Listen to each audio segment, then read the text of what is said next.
So today we will study an important point, that is groundwater in geography. The surface water percolates well when the rocks are permeable, tiny bedded and highly joined and cracked. After vertically going down and some depth, water ground flows horizontally through the bedding planes. First it goes vertically, then spread it horizontally or through materials themselves. It is a downward and a horizontal movement of water which causes the rock to physically or mechanically insignificant developing landforms.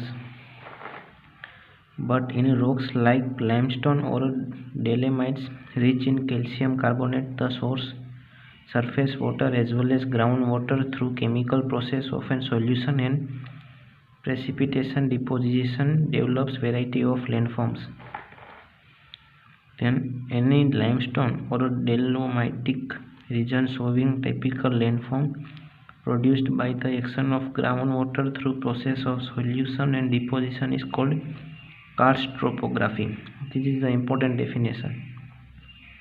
Karst region in Balkans adjacent to Adriatic Sea.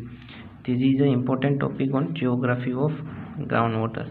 And don't forget to subscribe channel.